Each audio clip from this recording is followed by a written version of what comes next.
Hello, welcome to Exotic Gardening Live. My name's Yorkshire Kris, and tonight we're going to talk about what I'm sowing from seed this year, and also discussing what you guys are sowing from seed this year as well, and what plants we're going to be growing for this year in 2022.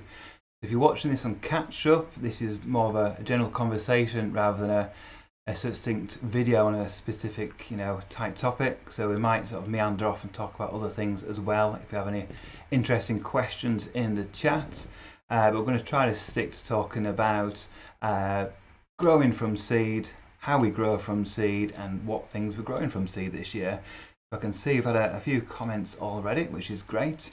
And earlier today I put out a video showing pretty much everything that I'm growing from seed this year, which included lots of aeoniums, some solanums, and some of the regular plants that I grow every year from seed, including the Spanish flag, tithonias, and ricinus as well, plus lots of other interesting sort of unusual plants that you don't often see from seed. So I am growing for the first time things like Oreopanax, and I'm also growing sort of interesting foliage plants as well from seed like Parella.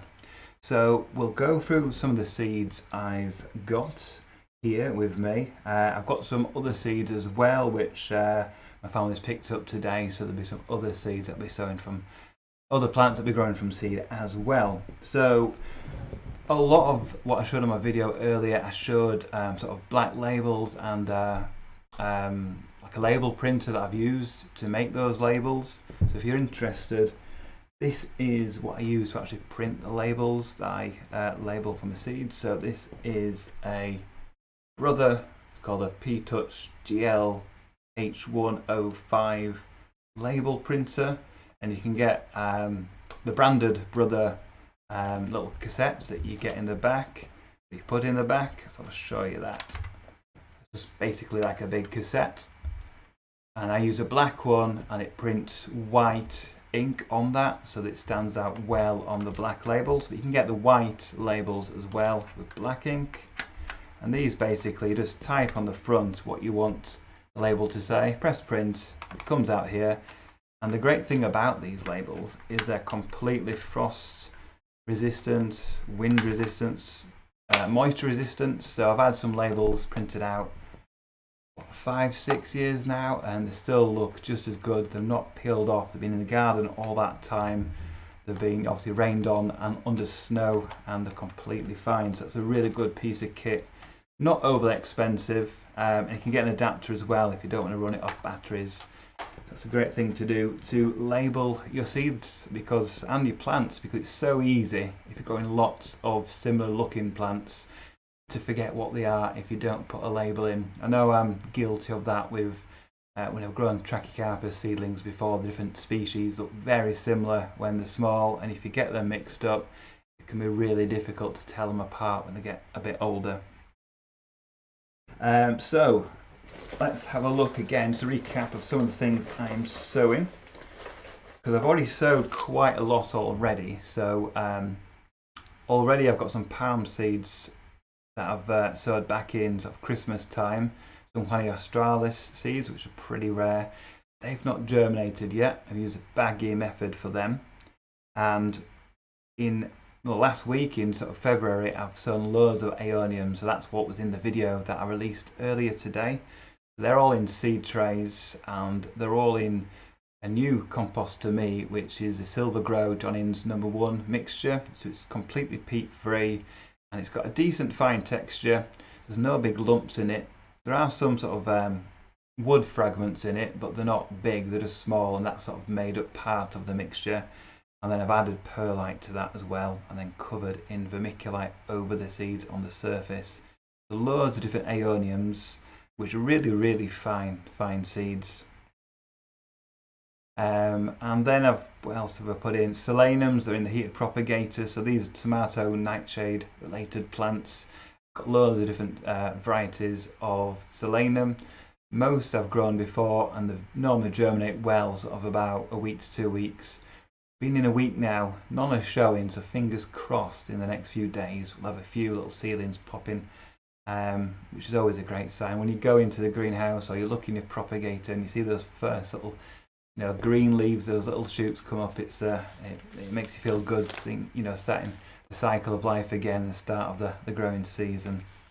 And then I've got loads of seedlings here, of seeds here should I say, and a few of them I'll be sowing soon, because obviously you've got to be quite organised if you're growing lots of things from seed. I know it puts people off sometimes thinking they've missed the boat, and you've got to do them really early in the year.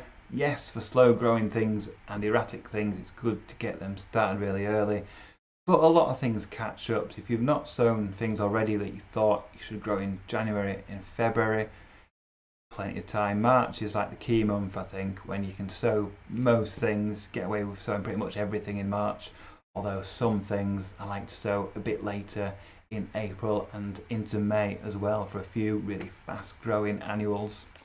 So the things that I've still not sown, so we talked about the hyacinth bean, which is a climber with sort of deep purple flowers.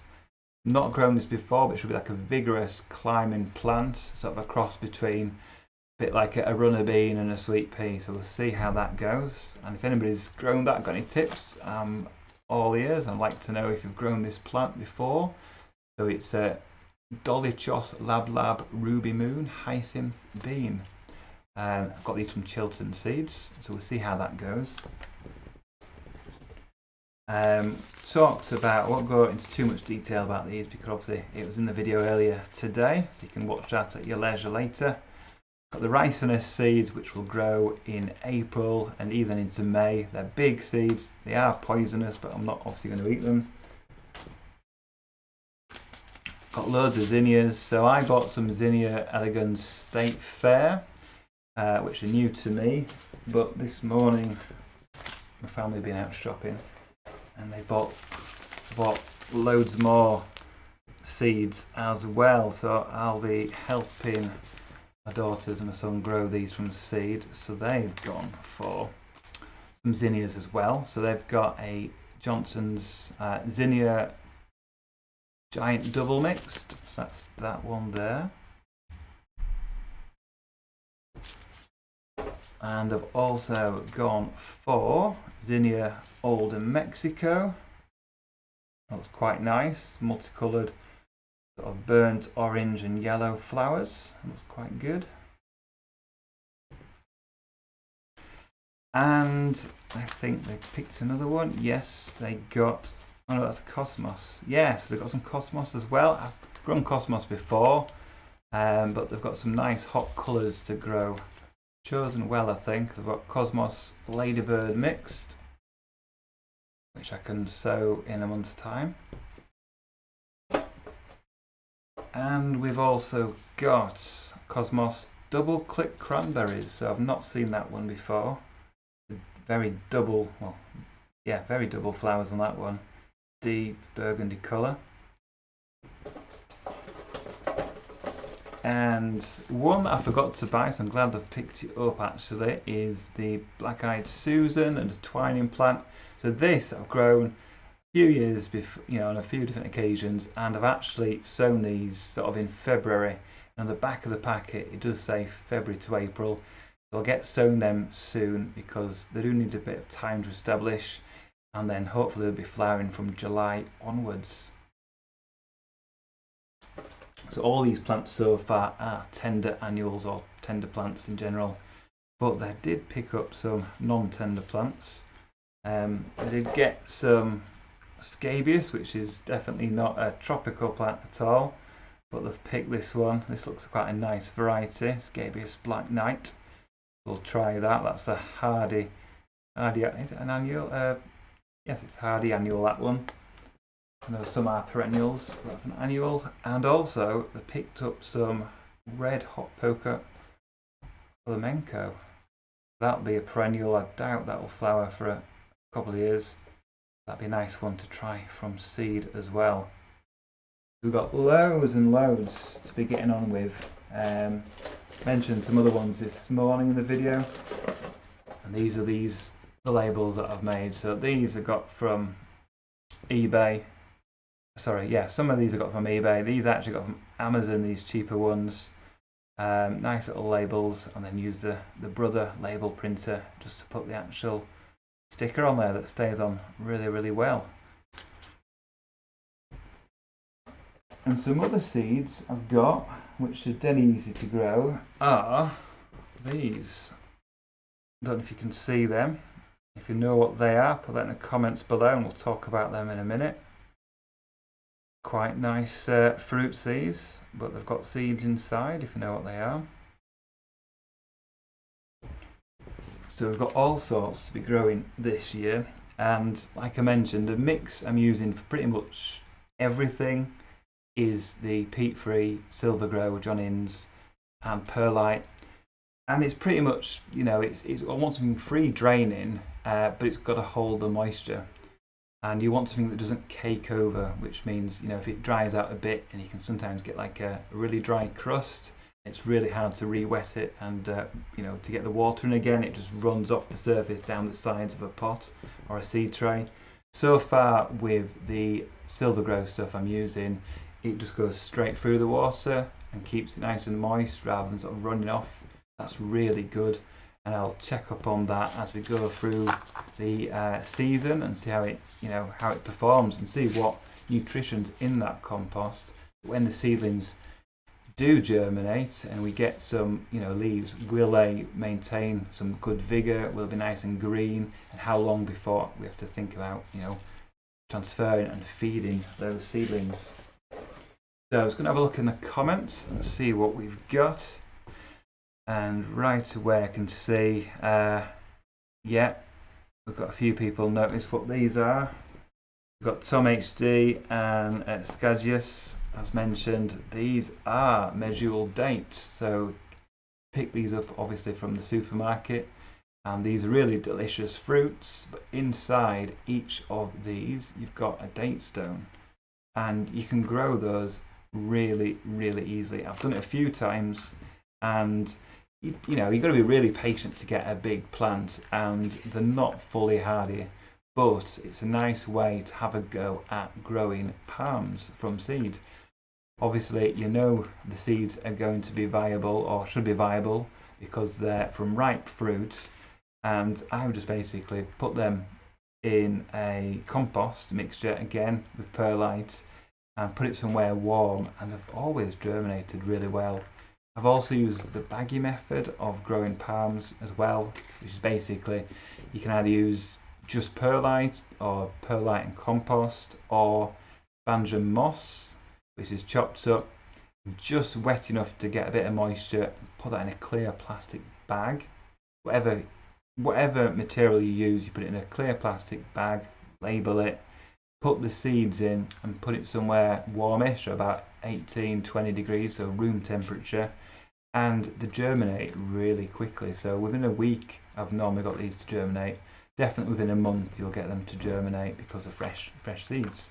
And it's a nice way to then transplant it into a pot and grow it on a windowsill, keep it, you know, 2 or 3 years, and you'll get a nice little palm plant. And then if you take care of it for many years, you'll get a nice palm tree which you can keep as a house plant, conservatory plant, put it out in the summer in the garden, and it'll grow pretty well. Like I said, it's not hardy, and obviously it'll get pretty big over time, but it's just a nice thing to try. It's the easiest. This and Washingtonia robusta and Trachycarpus fortunei are probably the easiest palms to grow from seed. That's a good thing to try. So let's have a look. What are other people growing this year? So yeah, I started this live stream at 8 o'clock, but I had it sort of ready to go live an hour or so ago. So a few people were having a conversation, but I wasn't part of that conversation an hour or so ago because the video wasn't live. So I'll always try to do these live streams at 8 o'clock. So sometimes I might set them up in the day, and they might be going live, getting ready, but they're not. I'm not here till 8 o'clock basically. That's when it starts. Obviously, if you're watching on catch up, just fast forward to you see my face and starting talking. That's when it starts. So let's have a look. So a bit earlier on we had Brachypelma smithii growing Echiums from seed this year. So Echiums are really good plants to grow from seed, and they don't really want to be transplanted or handled too much because they don't like root disturbance basically. So ideally sow them in modules and then plant them out when they're small, or direct sow in the garden. And that's what I'm doing this year later on. So I've got some Echium seeds somewhere in this box, and let's have a look. I've got mine this year from Chilton Seeds. So we've got Echium pinena. That's the main one that you'll see in like Madeira, huge spires of blue flowers, and it's a relative of the native bug loss we have in the UK as well, which is obviously a much smaller plant. You often see sort of on chalk ground. I've seen it down south quite a lot, and bees love our native form, and they absolutely adore the form that comes from Madeira as well. So that is a brilliant plant to grow from seed. They should grow pretty well, slow to go in the first few months, and then the first year they build up a nice rosette of leaves, and then the second or sometimes the third year, if they've got through the winter, because they're not fully hardy to about -5-ish, you'll get a huge spire of flowers in the second or third years, and it's a really sort of almost Jurassic looking plant. It looks really sort of otherworldly when it's in full flower, and like I said, the bees absolutely love this one.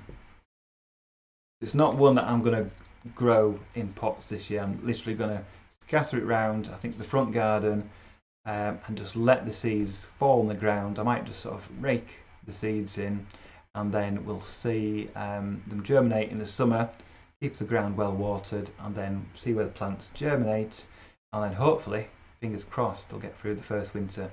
And by growing them from seed rather than buying a few more expensive plants, hopefully some of the seeds will find a happy little place where they can get through winter because they're protected by maybe a wall or another plant, or they're in a bit more of a sun trap, and they'll get through that winter and they'll survive. Obviously, if you're on the south coast or a warmer location, then they are reliably hard if you don't get lower than -5. So let's see what other people are growing.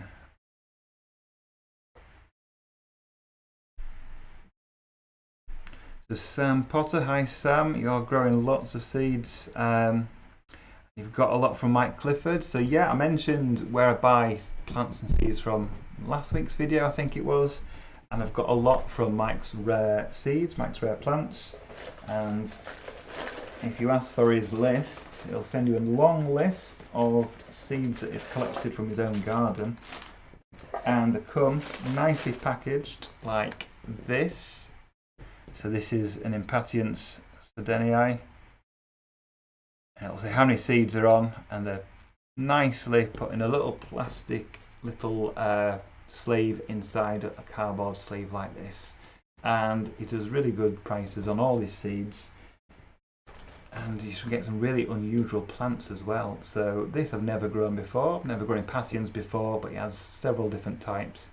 I'm trying pretty much all of them. So we'll see how they get on when I sow them in a few weeks' time. Sam mentions he's growing Echium forestii from seed. So Echium forestii, for those who don't know, is probably the hardiest ginger plant you can grow. It's definitely the best performing in my garden. It shoots like all gingers sort of later than you expect, so in May into June, but then it'll grow into a big, tall clump over a matter of weeks, get to its full height within like 3 or 4 weeks, and then later on the year you'll get some nice white flowers.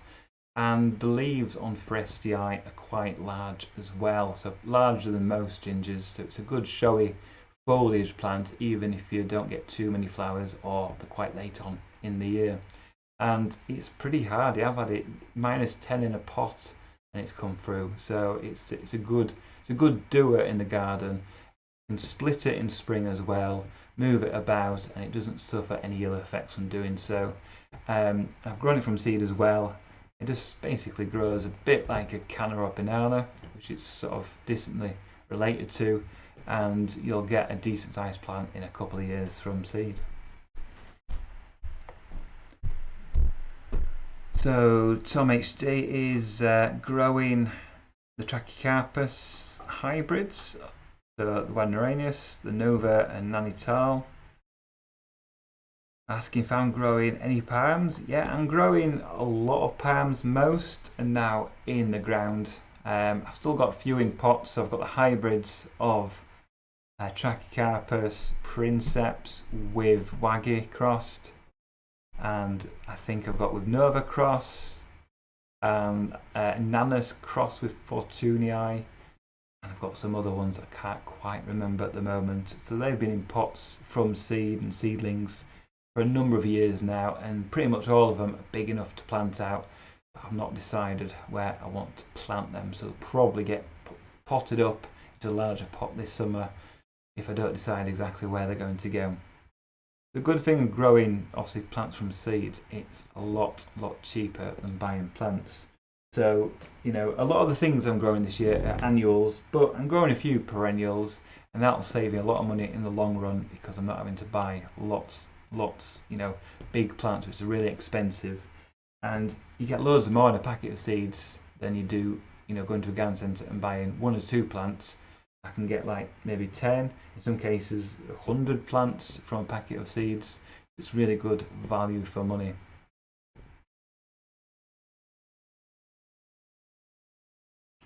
Let's see who else is growing from seed this year.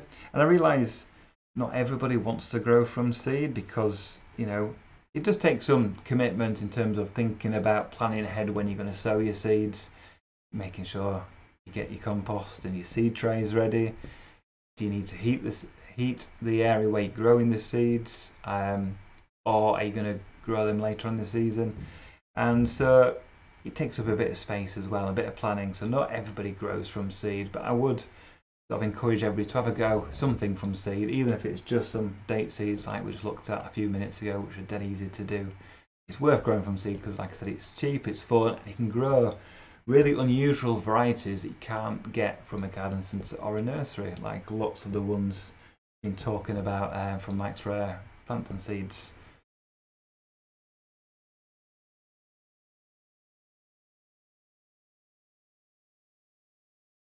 They're not all without their problems, because obviously when you're growing from seed, you don't know if they're going to germinate. Have you got the right conditions? You hope you have.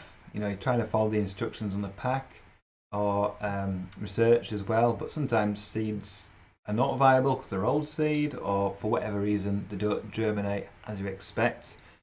You can get things like obviously slugs and aphids attacking them, and dampening off is another issue you can get if it's really humid and you're not got sort of clean water that you're watering them with. You can get fungal infections, and seeds can die off. There's lots of things that can go wrong with growing plants from seeds, but overall I think they're definitely worth trying, and more often than not you'll get success rather than failures. And by the way, all the things I've shown in my video earlier today, so every type of Aeonium and all the other plants that I showed in that video, and all the ones I've yet to sow, I'm not expecting everything will do well, because I know, like everybody, will suffer things like might forget to water something, it might just not germinate, or pests and diseases might attack it. So I'm obviously, like everybody else, hoping everything germinates and grows well, but I know that some things probably won't. But we'll see how we get on throughout the season. I'll do regular updates on all my seedlings, and we'll see what plants we get by midsummer. And we've talked about it being a good cost-effective way. A lot of the annuals that I'm growing, that I grow every year, I know are pretty much free now because I collect the seeds from those annuals at the end of the season. So Tiphonias and Spanish flag, zinnias, sometimes I collect the seeds at the end of the season, save them, put them in a little dry paper bag, put them in the fridge over winter, and then I'll grow them the next year, and then continue the cycle. And they do well because they've grown one year in my garden. I know they'll do well the second year. So, what else are people growing? Hi, Peter Armstrong. You're growing T-Rex. Have you got a question about T-Rex seeds or Tetrapanax seeds? So last year I grew Tetrapanax from seed for the first time, and I got them to start germinating about 15 degrees, and then a lot more germinated when it got a bit warmer, up to about 20 degrees. And I actually grew Tetrapanax seeds. They have to be fresh, basically. So either as berries with the seeds in, or as seeds that have been taken out of the pulp from the fruit, from the berries, and sown pretty much straight away. You don't want just the seeds without the pulp on, just hanging about for months, because they'll go off basically and don't germinate very well. You need fresh seeds. If you're buying from eBay, check the seller, make sure they're a reputable seller. Ideally, get them just as berries, and then you can go through the process of taking the seeds out of the berries, because you get 2 seeds in each berry. Or you can do what I did. I just sowed the berries basically in my seed tray. Yes, it might take a week or 2 longer to germinate, but they all germinated, and I didn't have to mess about getting the seeds out of the berries. I know in a lot of plants we take the seeds out of the fruit, out of the berries, because quite often the pulp can inhibit the growth of the seeds, because naturally a lot of the seeds wait for them to break down, the fruits break down, and then will germinate a longer period of time, or birds and other animals will eat the berries and fruit, digest it, the seeds will be go through the works, and then they'll be deposited on the ground and germinate that way. But I found with Tetrapanax seeds, they just germinated well, and I had like 2 or 3 flushes of seeds, so I sowed all my seeds in a tray. The first lot sprouted after a few weeks, I think it was about 4 weeks. Slugs ate every single one of them. Second flush of seedlings sort of started coming when it warmed up a bit more. Slugs ate those, and then finally, this was probably now sort of May time, the third flush of seeds came, and they survived. Aphids didn't get them, the slugs didn't get them, and I've got nice little plants now. Probably got about 30-40 plants from that initial sowing last February, I think it was, that I'm ready to sort of pot on, and we'll get some really nice, hopefully some variation between the seedlings as well. So we'll see how that goes, and I'll have loads of plants to sell on my open days in August, when the garden's open to the public on I think it's the 13th and 14th of August, the Saturday and Sunday in the middle of August. And I think that's open 12:30 till 4:30 if I remember rightly. I'll be selling plants on both days, and the garden will be open to have a look around as well. I do rely on a lot of plants that I grow from seed to make the display in the garden. So I've got my hardy structural plants in the garden, but then I've got loads of things like the ricinus, stephonias, cleomes as well, which I've not mentioned, the spider flowers that I grow from seed every single year, that I've collected year after year. And they make up the bulk of sort of the colour in the garden. So if I have a bad spring and a bad season growing seeds, then there won't be much to show in the garden. So I do rely on a lot of colour from my seedlings. Hopefully, fingers crossed, they all germinate and do well. So let's have a look here. Okay, so hi Daniel Morell, asking the question about how I control the temperature in your greenhouse remotely. So I did a video on my greenhouse setup back in probably October now, about the heaters I've got and how I control it. Basically, the main heat source is a big fan heater that's suspended from the roof. I've not got it on the ground. I've got it suspended on chains from the roof, so that I've got all the space underneath it, and it means it's not going to get splashed with water as well. And that has got a separate thermostat that I set to the temperature I want to keep the greenhouse at. So the thermostat is basically a little electronic device with an LCD on, and you can pick the degrees up and down from like 0 up to like 40 degrees. I've picked, at the moment it's at 10 degrees. So if the temperature gets below 10 degrees, then it'll kick on the heater and pump out hot air. It's expensive heating a greenhouse, especially heating it like I am till 10 degrees. Keeping it frost free, so having a greenhouse heater kicking in when it gets below 5 degrees is far more economical, but you can't grow as much tender plants or get them through winter if you're keeping them at 5 degrees, because I've got quite a few tender plants like my irisine that will need to keep warmer than 5 degrees. That's why I'm keeping mine at 10 degrees. That's a background heat in the greenhouse, thermostat controlled, and I've got obviously thermometers in there so I can visually see what temperature it is. And then you can move the probe about as well. So the thermostat has a long little wire that comes out of it, and the end of that wire is basically temperature probe, which is monitoring the temperature in your greenhouse. You've got to be careful where you put that, because if you put that in the sunshine, even in winter, if that's getting sunshine directly on it for a few hours, it's going to say it's really hot in your greenhouse, when in fact it's probably really cold, because it's it's just getting the sunlight on that surface, heating it up. You want to put it in the shade and somewhere sort of average for the greenhouse, so not right against the wall, but somewhere in the middle, so it's hanging freely in the shade somewhere, so you get that general sort of feel of how warm the greenhouse is, and then you'll get a true sort of temperature reading, rather than having it in full sun or in a against the wall where it's probably going to be a bit colder, and then using more energy trying to heat up the space. I've got a few tubular heaters which I've not had on the sort of a backup. So once the heater broke, the main heater broke, and then I had the backup tubular heaters which came on, kicked out a bit of heat to keep it frost free but not really warm, but it kept my plants going when the main heater did break, when the fuse melted the plug, which wasn't good, but that got replaced.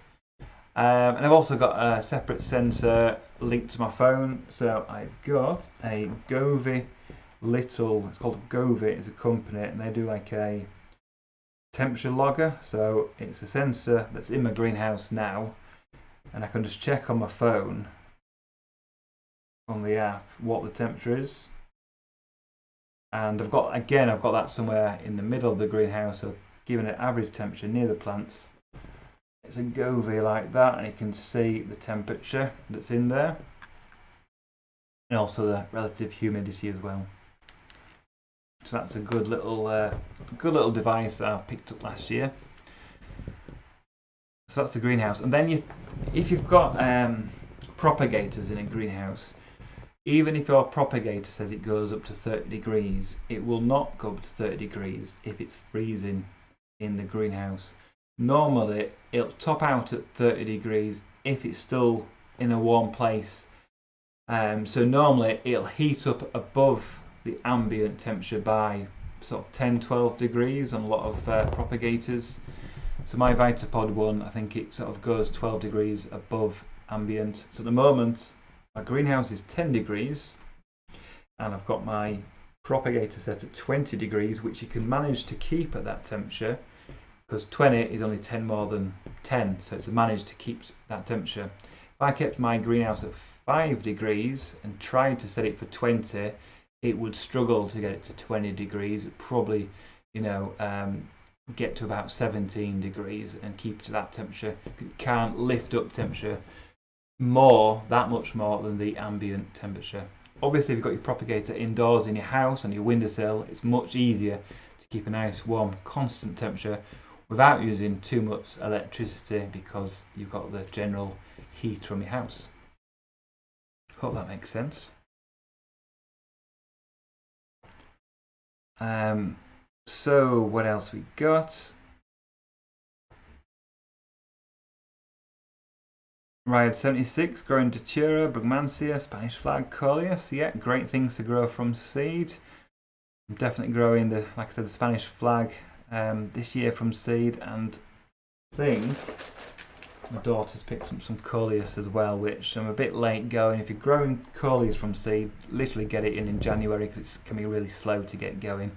But we'll see how it goes. You can grow it any time of year, to be honest, because you can grow it as houseplant Coleus. If you want a nice summer display, then you need to start it really, really early in the year to get decent sized plants. Sam McDonough is growing Mexican weeping pine. It's a really nice plant. Indian bean tree, Mexican sunflowers, cleome, coleus and zinnias. So quite a few that I'm trying and growing again this year. The Indian bean tree is a nice plant to grow. You can get the general green form, you can get the aurea, the yellow form as well. And you can sort of chop, once you've got an established plant, you can chop it down quite ruthlessly basically, and then you get one big stem with really big leaves. Totally hardy plants, but it is deciduous, so it's not going to look good in winter, but for summer it makes really good sort of impact with its huge leaves. Let's see what other people are growing.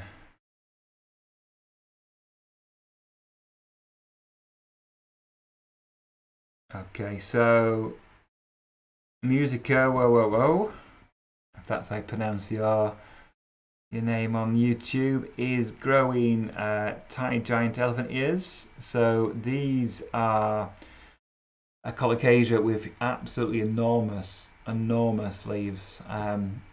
Bit tricky to overwinter, so it's not a plant I grow anymore, but they seem, if you've got fresh seed, seem to grow really well from seed. So within a season, so within 6 months, you can go from tiny seedling right up to a huge plant with leaves that are like over 1 meter across. And then if you get it through winter, then you can get a plant that can grow leaves like much bigger than 1 meter across. It can be absolutely huge. There's some specimens I've seen from Central Europe and especially in the USA, which are absolutely massive. You think they're photoshopped when you see the pictures online, because the actual plants are just, they're enormous. They're like, they make gunners look pretty small because they're huge big green leaves that are towering over people, and they've got that sort of fleshy look about them, smooth leaves, and they just look sort of amazing really. So that's a great thing to grow from seed, and hopefully you'll get it through winters, because it can be a bit tricky, a bit fussy to get through winter.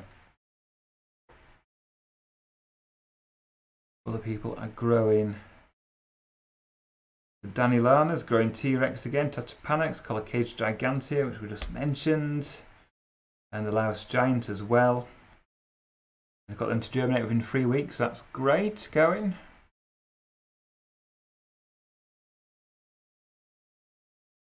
See what else we got.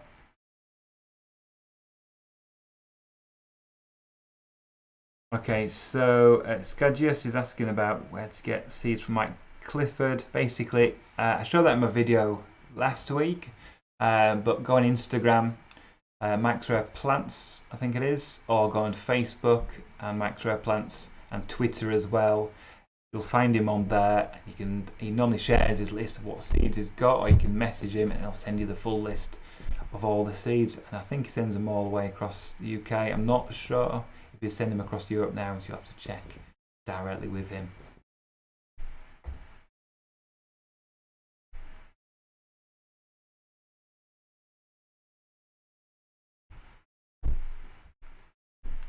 What else we got? The Arush is growing Musa valentina. So this is a nice ornamental banana which flowers pretty when it's a small plant and quite young. So that's a good one to grow. You've got the typical banana leaves, and then you've got the sort of pinky purple fruits as well, flowers. So that's a nice plant to grow if you can get them to germinate. And I did a video on how to germinate banana seeds last year. I got loads and loads of different bananas growing from seed, and they make big plants within a season. So that's a great thing to grow, to grow in a pot or then eventually to plant out in the second year. So being asked, where do I get my Iracine seeds? So Iracines, you can grow a few from seed. Generally, they're not that showy, not that exciting, the ones you can grow from seed. All my Iracines, so these are they're like coleus, the colourful foliage plants. So they have yellows, whites, green obviously in the leaf colour, and mainly the deep purples and reds as well. So I grow these from cuttings. So I got them as cuttings, and then every single autumn I'll take cuttings keep them in the heated propagator in the windowsills, in my hydropod to root them, and then I pot them up and they get them through winter that way.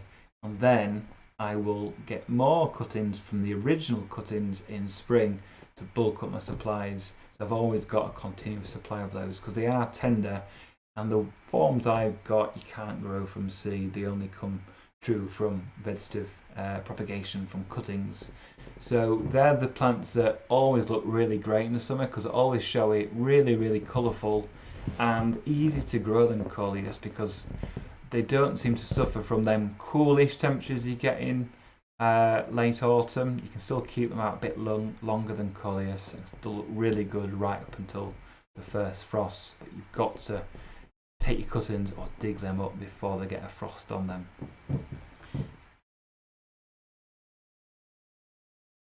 Let's see what else. Okay, so Daniel is asking about seeds from dahlias.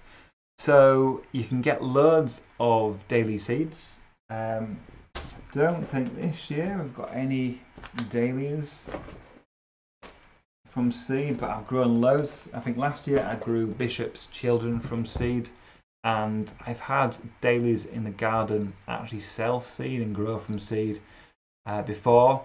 They don't come true from seed generally unless you're growing the species dahlias, but nearly every dahlia that people grow is not a species dahlia. It is going to be a selected form of variety, and when it's a cross basically, so when seedlings from those plants are collected and grown on, quite often you'll get something different from the parent plant. Often it looks similar, but you might get a muddy colour or a brighter colour, but it might not look the same as the original.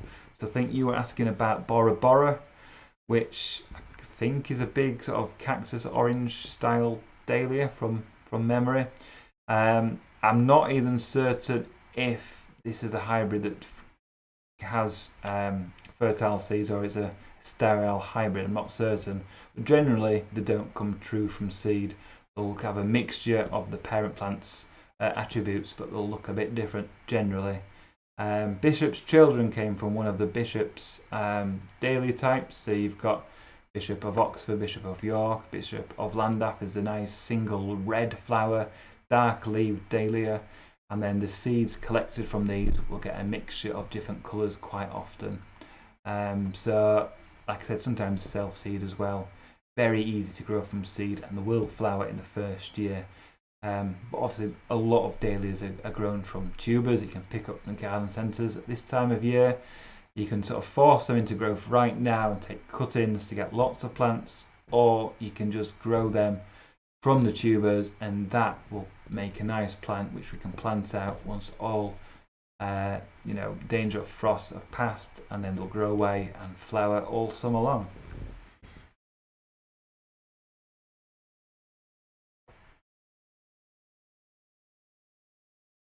Okay, so Mike Hammond's growing canna seeds, which are great to do. I've done that many times from the seeds I've collected from my cannas. Did a video on that as well, where you get your canna seeds, you put boiling water on the seeds. It doesn't kill them because you're going to just leave them in boiling water for like 30 seconds and then cool them down quickly with some cold water.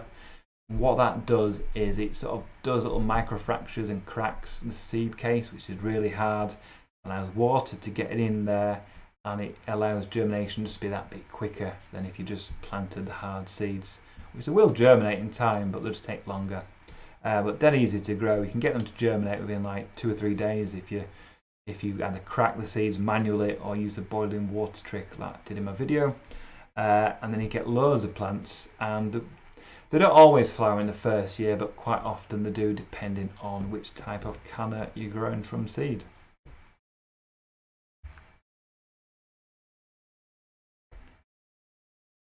See what else we got. Have I tried germinating Jubaea chilensis? I did once, a long time ago, so more than 10 years ago. I tried to grow Jubaea chilensis from seed, and I wasn't successful. The seeds of Jubaea look like tiny mini coconuts, and the best way to germinate them, so I'm told because I wasn't successful, is cracking the seeds slightly and allowing, again like the canners, for the moisture to get in and for the seeds to germinate. But I think I was a bit impatient at the time. I think it was about 10-15 years ago I got some seeds and they didn't germinate within sort of 6-8 months, and I think I just grew them out in the garden hoping they'd germinate naturally, and they never did. But you should, have success if you get, again, try to get a good source of fresh or fresh-ish seeds, so not something that's like 5-10 years old, been in somebody's store cupboard. Ideally something that's like 1, 2, 3 years old, and grow it from seed that way. But you'll be waiting a long time before you get a big plant. It's, again, like we talked with the date seeds, it's nice to grow some plants that are going to take a long time to develop, as well as some nice showy annuals and perennials which don't take too long to make their display. Okay, this is a good question from the Aroch. It's how to handle spreading really fine seeds. So, talking about begonia seeds. So yeah, really fine seeds. I think there's a few problems here. First of all, really fine seeds are really hard to see, especially if your eyesight isn't as good as it maybe has been in the past. If you're getting a bit older or your eyes have changed and you literally can't see the individual seedlings. And the other problem is when they're really small, they can stick together and you're trying to sow them and they all sort of fall in the same spot on the seed tray, and then they don't germinate well because they're all on top of each other, and you've got all the rest of the seed tray where you've got wasted space with no seeds in. So a couple of things you can do. You can mix the fine seeds, as long as they're not super fine, with a bit of sand, mix it up and then sprinkle the sand over the seed tray so you can see where the seeds have gone a bit easier. And because you've got something else other than the seeds in the mixture, it means they shouldn't get too close together when you sow them that way. That works quite a lot of fine seeds, but the really fine ones like begonias and like the aeoniums, which are almost like dust on your hand, you've got to be so careful and get them out of the packet. Use a magnifying glass if you're really struggling to see them, or with good eyesight you can see them, and make sure you've got really dry hands. So if they're slightly moist, then really dry them. Get the seeds on your hands and you can just literally with a finger pick them up and then use 2 fingers to sort of do that in the spot above the container or the seed tray. Not too high above the seed tray because you don't know where the seed's going to fall, but just above the compost, and do that one by one, or you might get a pinch of 3 or 4, but sometimes that can't be helped. But if your fingers are really dry, that's a good way of doing it. Or some people use tweezers as well. But the main thing to do is, if you're growing really fine seeds, is make sure you've watered your seed tray, your containers, thoroughly before you sow the seeds. The last thing you want to do is spend ages putting your little fine seeds on the seed tray and then getting your watering can, sloshing a load of water, even if you're using a fine rose over the top to lightly cover it with water. Those droplets of water are many times heavier and bigger than the fine seeds, and it'll just slosh them about, and quite often you'll find if they do germinate, they've all been washed to the side of the seed tray and germinating right at the edge, or even off the edge, or they don't germinate at all because they've just sort of splashed out the seed tray. So water your seed tray really well first, let it drain, and then just sow your seeds on top. And because they're really fine seeds as well, you don't need to cover them much. You can leave them uncovered completely, or like I did in my video this morning, I put vermiculite over the seedlings, which allows light through and keeps a bit of moisture at the surface to allow germination to occur. Right, I think we've got time for a couple more questions. See what else people are growing. Andrew Nola, hi, you're growing Solanum quitense from seed, which are really good, really tropical leaves. Yeah, this is a really good one to grow. I've grown it from seed, and then I've grown it from cuttings as well. Again, it's a solanum, so it has fruits and orange fruits in this case, but the leaves themselves are big, furry leaves with like purple prickles on, so really tropical looking plants, and pretty easy to grow from seed. And I think we've got time for one more question before we wrap up this week's episode. And let's have a look. Last question. Danny asked about, are there any exciting seeds that don't need a propagator to germinate? Yes, there are. So pretty much all palm seedlings that you regularly get in the UK, so Trachycarpus seeds, for instance, don't need any sort of background heat to grow. You can either grow them at this time of year in seed trays and leave them somewhere sheltered, or you might want to put them on the windowsill, or you can wait till later in the year, plant them in the ground, and they'll just grow where you want them in the ground, basically. They're really, they're quite temperate growing palm trees, and they will just, when the weather warms up, they will germinate in time. You often find under mature Trachycarpus, there's a mass of what looks like coarse grass, which is basically loads and loads of palm seedlings that have germinated. So that's a palm you can grow from seed.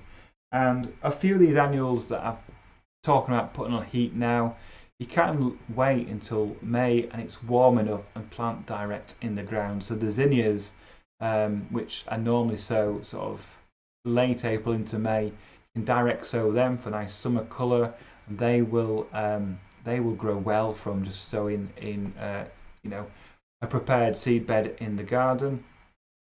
So there's lots of things you can do, but you might have to wait till the weather warms up before you sow the seeds.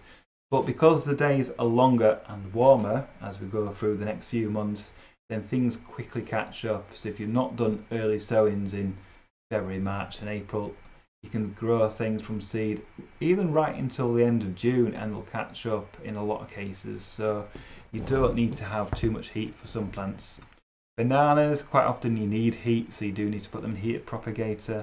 A lot of other things that I've talked about tonight in my earlier videos, you can just wait till it's warmer and grow from seed that way. So I think that's it for this week. So thank you everybody that has joined me tonight and talked about what we're growing from seed this year. I'll keep you updated with what my seeds look like. Hopefully they'll germinate over the next few weeks, and will continue to grow from seed over the next few months as well, finishing off with the ricinus and the zinnias in early May. So thank you for watching this edition of Exotic Gardening Live.